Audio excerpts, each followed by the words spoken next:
सावित्रीबाई फुले पुणे विद्यापीठ पुणे, राष्ट्रीय सेवा योजना आणि श्री साईबाबा महाविद्यालय शिर्डी यांच्या संयुक्त विद्यमाने आयोजित स्वामी विवेकानंद यांच्या जयंतीनिमित्त युवा सप्ताह आणि ह्या युवा सप्ताहाअंतर्गत जी साप्ताहिक स्वरूपातील व्याख्यानमाला आयोजित करण्यात आली त्याबद्दल मी आयोजकांचे आणि संयोजकांचे प्रथमतः अभिनंदन करतो। आणि जे विद्यापीठाने आणि NSS सेलने जे विषय या अंतर्गत दिलेले आहेत त्या विषयांची जी प्रासंगिकता आहे ती लक्षात घेता ह्या विषयांची खरंच अशा व्याख्यानमालेतून लोकांपर्यंत जनजागृती होण्यासाठी आवश्यकता आहे। या अगोदर 4 पुष्प गुंफली गेलेली असून आजचे हे 5वं पुष्प गुंफले जात आहे। या निमित्ताने विशेष आनंद होत आहे। स्वामी विवेकानंदांचे विचार व आजचा युवक तसेच स्वच्छ व स्वस्थ भारत अभियानाकरता युवकांची बदलती मानसिकता आणि मतदार जनजागृती या वेगवेगळ्या अँगल्सनी या अगोदर व्याख्यानं झालेले आहेत। आणि आज मला जो विषय या ठिकाणी देण्यात आलेला आहे तो कोरोना जनजागृती, माझा गाव कोरोनामुक्त गाव। आणि या अगोदर जे गाण्याच्या माध्यमातून गीताच्या माध्यमातून जी जनजागृती झाली ते केवळ लाजवाब आहे, कारण त्या माध्यमातून जी तळागाळापर्यंत जी जनजागृती होते तसं दुसरं प्रभावी माध्यम शोधून सापडणार नाही। त्याचप्रमाणे मुबीन शेख सर यांच्या माध्यमातून जे एक PPTच्या माध्यमातून व्हिडिओ प्रेझेंटेशनच्या माध्यमातून जो अवेअरनेसचा या ठिकाणी जो मूलमंत्र जो घेता येईल ह्याही गोष्टी अत्यंत महत्त्वपूर्ण आहेत हे मी या ठिकाणी नमूद करू इच्छितो। आणि यानंतर मी माझ्या विषयाला या ठिकाणी सुरुवात करत आहे। आपण सर्वप्रथम खेड्यांचा या ठिकाणी विचार करणार आहोत, कारण माझा गाव कोरोनामुक्त गाव, तर यामध्ये अगोदर गाव संकल्पना, गाव पातळी आणि गावाचं नेमकं उकल काय आहे आणि गावात असं काय आहे की जे शहरात नाही किंवा इतर दुसऱ्या परिसंस्थेत नाही, ते सर्व गावात काय आहे। तर खेडी ही आपली स्वयंपूर्ण झाली पाहिजेत, आत्मनिर्भर झाली पाहिजे।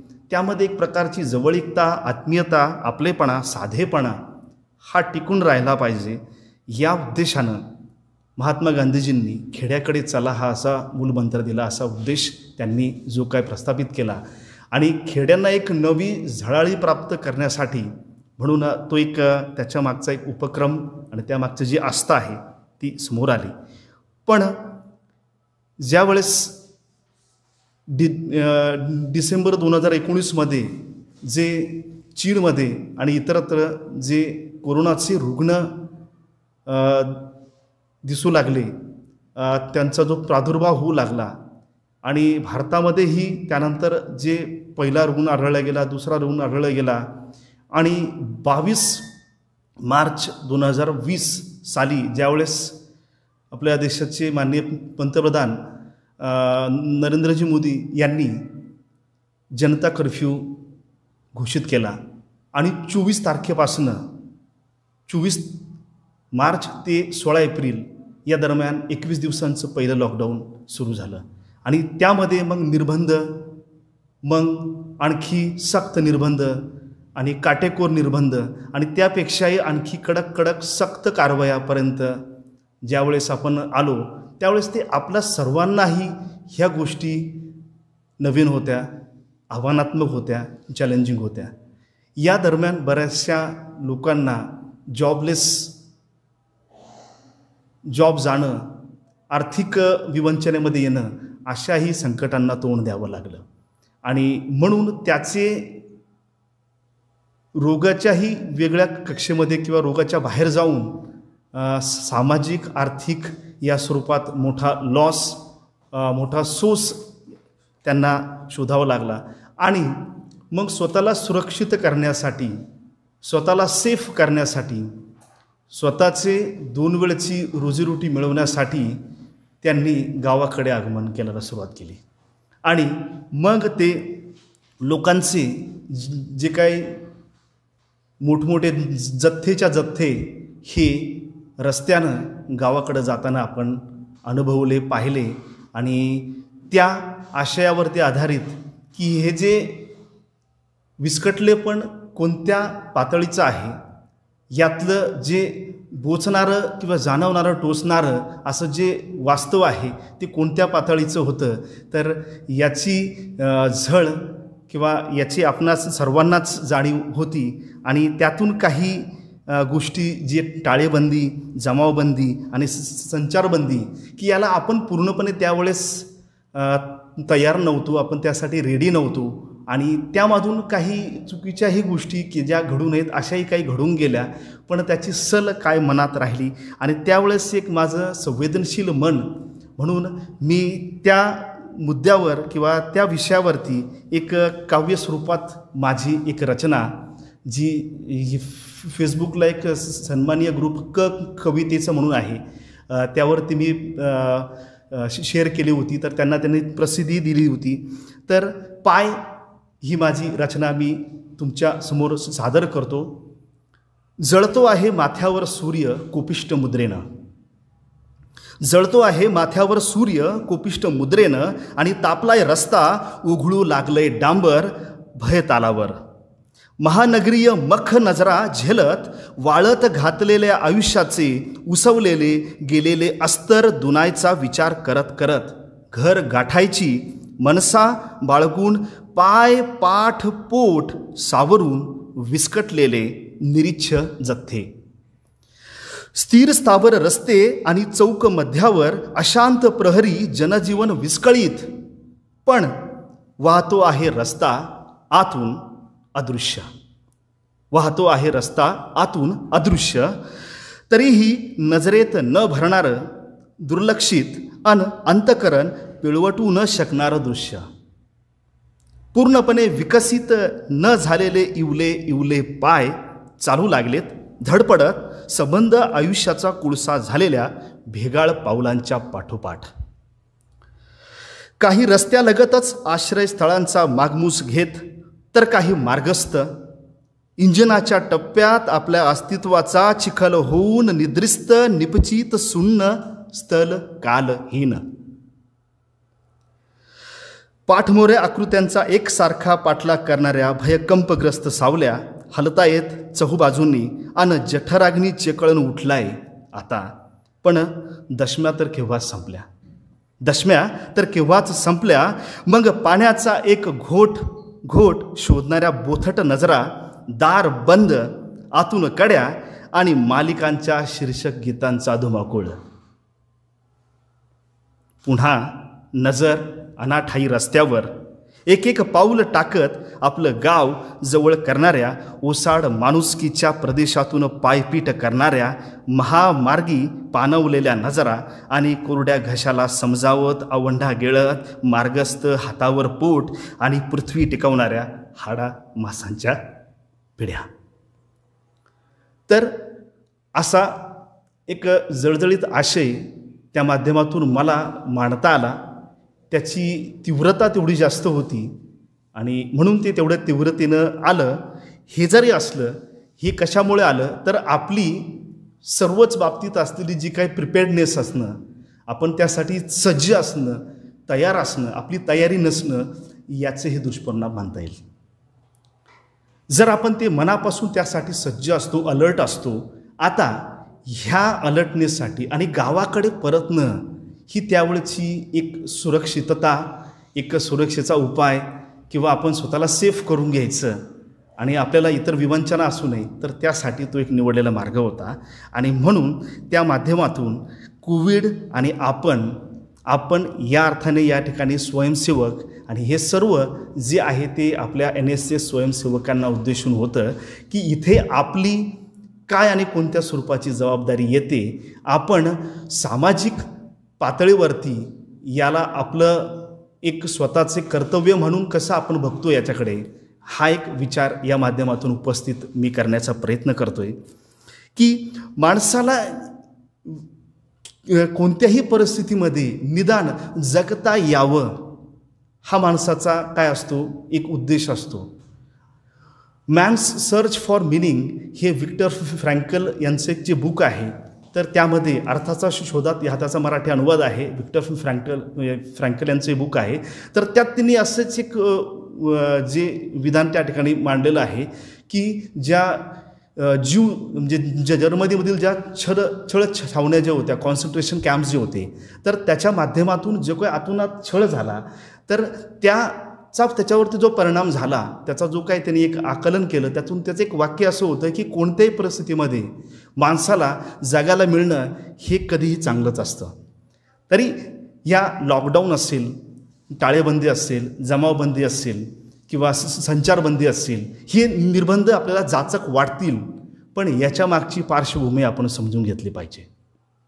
इवन श्री साईबाबांचं जे गुरुचरित्र जे लिहिलेलं आहे आणि त्यातला जो पहिला अध्याय आहे, दाभोळकरांनी जो काही तो त्यात जे लिहिलं आहे आणि त्याचा पहिला जो अध्याय आहे, मुळात याची सुरुवात कशाने होते की जे सद्गुरू साईबाबा त्यामध्ये दळण दळतायत, गहू दळतायत, पीठ त्या ठिकाणी करतायत आणि हे करताना त्यांच्या चेहऱ्यावरचे हावभाव किंवा त्यांचं बोलणं हे अत्यंत असं एखाद्याशी हुज्जत घालतोय, एखाद्याशी खूप रागवून बोलतोय, चीड आहे त्यांच्या मनामध्ये, कशावर तरी राग आहे, हे त्याच्यातून दिसून येतं. समोरच्याला त्याचा अर्थ कळत नाही. आणि त्यांनी जे काय ते पीठ केल्यानंतर इतरांनी, ज्या महिलांनी ज्यावेळेस त्या घरी घेऊन जायला लागल्या, ते सांगितलं की तुमच्या बापाचा माल नाही, हे काय तुमच्या घरी देण्यासाठी नाही आहे, तर हे घेऊन जा आणि गावाच्या विशीवरती ते पेरा किंवा विशीवरती टाका, तुमच्या बॉर्डर्स पहिल्यांदा सील करा.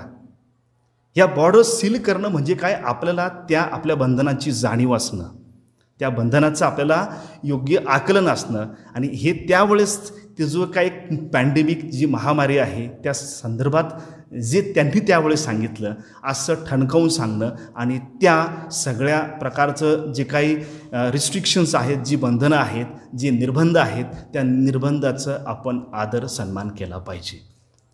ज्यावेळेस आपल्याला आपल्या जीविताची भीती असते, ज्यावेळेस आपल्याला आपल्या असुरक्षिततेबद्दल आपल्याला भीती असते, त्यावेळेसच आपण काय होतो, ते लस घ्यायला सुरुवात करतो. ज्यावेळेस आपण पाहिले डोळा मरण, ज्यावेळेस अशी परिस्थिती येते, त्यावेळेस आपल्याला कुठे आपण स्वतःला वाचवण्यासाठी, सुरक्षित करण्यासाठी म्हणून लसीकरणाचा मार्ग अवलंबला. आणि लसीकरणही अत्यंत चांगल्या प्रकारे आपल्या भारतामध्ये घडून आलेलं आहे. काहींचे 2 डोस पूर्ण झालेत, काहींचा 1 डोस पूर्ण झाला असेल आणि अजूनही लसीकरण चालू आहे. 150 कोटी हा टप्पा पूर्ण झालेला आहे. आणि निश्चितच आपल्या संसाधनांचा विचार केला, ग्रामीण भागातील संसाधनांचा विचार केला, तर 150 कोटीचा टप्पा ही खरंच म्हणजे प्रशंसनीय असंच आपण म्हणू शकलो पाहिजे. आणि म्हणून जे काय निबंध आहेत, याच्यामध्ये असलेले आपल्याला गाव पातळीवरती किंवा इतर कोणत्याही पातळीवरती कोरोनाचा आपल्याला सामना करायचा आहे. याचे इतर जे व्हेरियंट्स आहेत, जे डेल्टा असेल, बीटा असेल, गॅमा असेल आणि त्याच्यानंतर ओमायक्रॉन, हे जे काय नवीन त्याच्यामध्ये व्हेरिएशन्स, म्युटंट्स जे येत आहेत, तर याचासुद्धा आपल्याला सामना करता यावा म्हणून आपण मास्क हे वापरणं कंपल्सरीच आहे, ते आपण वापरलंच पाहिजे.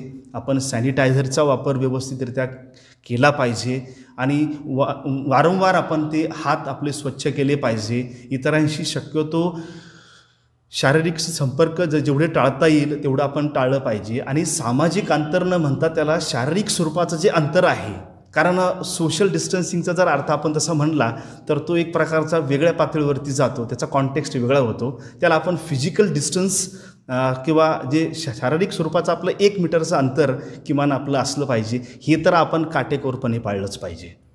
जर आपल्याला आपला जीव वाचवायचा असेल आणि त्याचबरोबर इतरांचाही जीव वाचवायचा आहे, नॉट मी बट यू, त्यामुळे आपण स्वतःचाच नाही विचार करायचा, आपल्यापासून इतरांपर्यंत त्याचं संक्रमण रोखायचं असेल तर आपल्याला हे काटेकोरपणे पाळलं पाहिजे.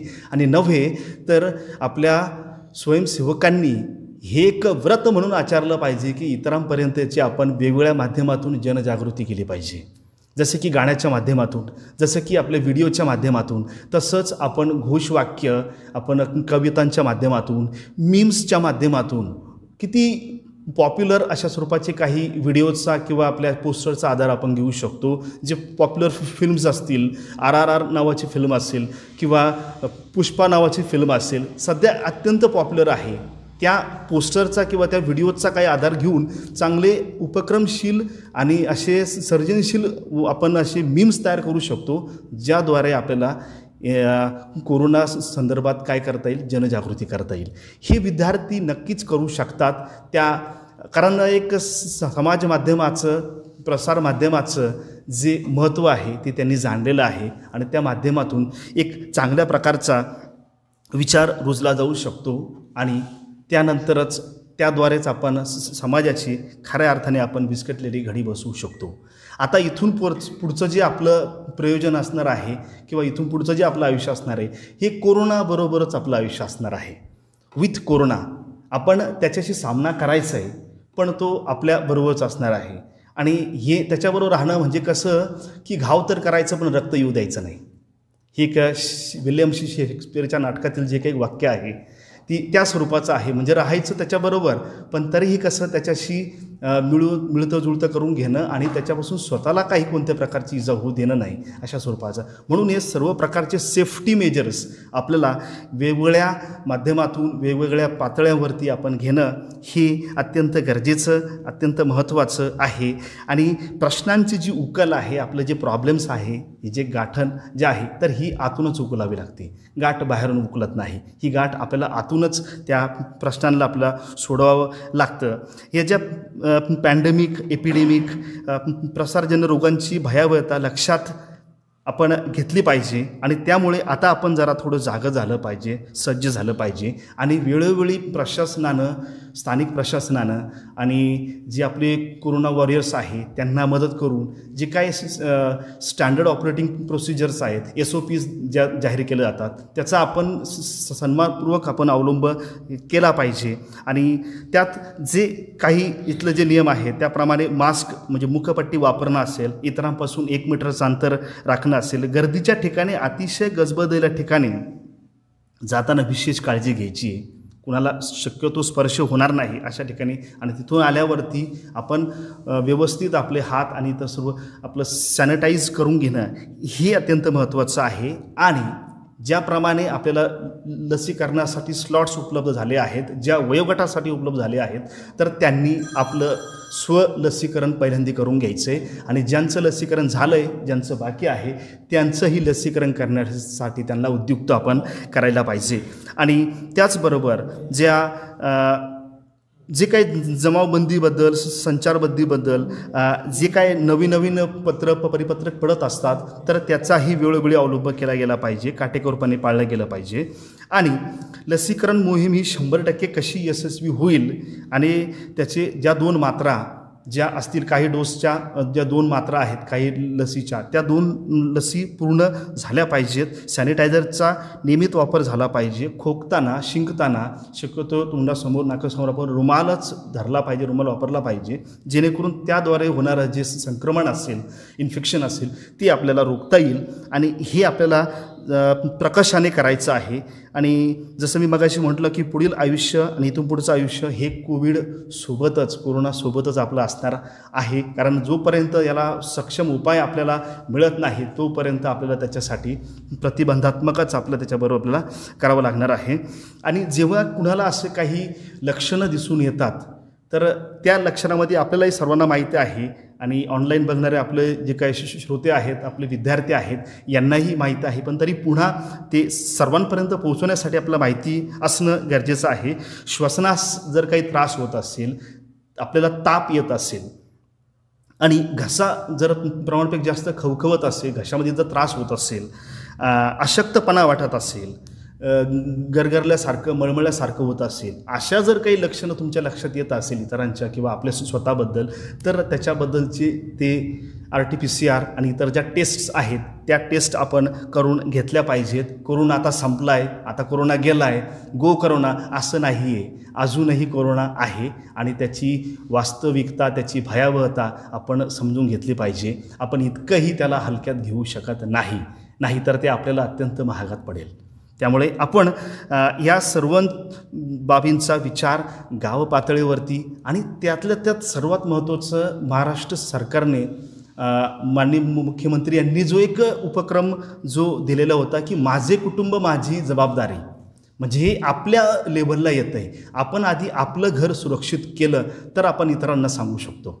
त्यामुळे आपण आपल्या लेवलला आधी ते मेसेजेस आपण करणं, त्याचा अवलंब करणं, आणि हे ज्यावेळेस आपण करू त्यावेळेस लोकांच्या मनातील यातील भीती आपल्याला दूर करता येईल. कोविडबद्दलच्या भ्रामक कल्पना ज्या असतील, मिथ्स ज्या असतील, गैरसमज असतील ते दूर करण्यामध्ये सरकार, शासन, लोकप्रतिनिधी, डॉक्टर्स या सर्वांना मदत करणं, त्यांचं कार्य पुढे चालवणं, याच्यासाठी आपल्या NSS स्वयंसेवकांना मी आवाहन करतो की आपण याच्यामध्ये सक्रिय सहभाग घ्यावा. आपल्या सर्वांच्या सहभागातून आपण कोरोनाबरोबरची ही जी लढाई आहे ती निश्चितच आपण जिंकणार आहोत. We shall really overcome this corona pandemic. आणि हा आपल्याला विश्वास वाटतो. ह्या सकारात्मक नोटवरती मी या ठिकाणी थांबतो. मला बोलण्याची